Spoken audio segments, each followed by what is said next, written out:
you let them escape.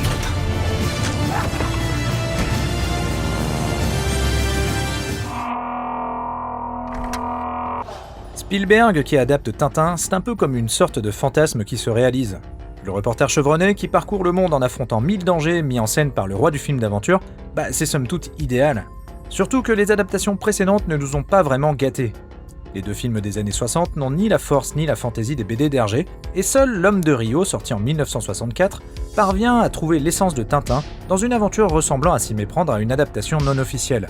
Bon, ça reste un Belmondo show, mais le voyage est génial, fantastique et fun. Le truc, c'est que Tintin ne s'exporte pas vraiment aux États-Unis. Il faut donc attendre la sortie du premier Indiana Jones en 1981 pour que Spielberg entende parler du reporter belge. En Europe, on loue les quelques ressemblances entre Jones et Tintin. Pendant longtemps, ça titille le cinéaste américain, et sa rencontre avec Peter Jackson est déterminante. Le réalisateur du Seigneur des Anneaux est néo-zélandais, chez lui Tintin est très connu, et son intégration au projet pousse Spielberg à sauter le pas. 30 ans après Les Aventuriers de l'Arche perdue sort donc Les Aventures de Tintin. Le réalisateur a l'intelligence d'avoir recours à l'animation. L'univers d'Hergé étant coloré et doté d'un style visuel spécifique très BD franco-belge, l'animation permet de coller au plus près des pages, tout en étant techniquement très poussé en termes de détails.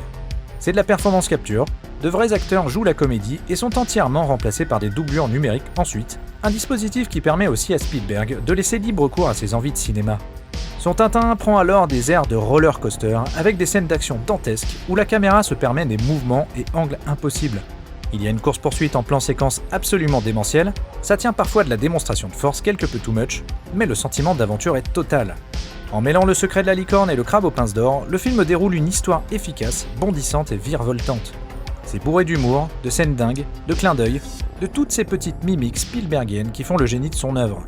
John Williams assure la musique avec ses envolées et quelques touches jazzy, et vous avez l'un des meilleurs films d'aventure des années 2010. Bon, il n'y a pas vraiment de concurrence en même temps, mais quand même.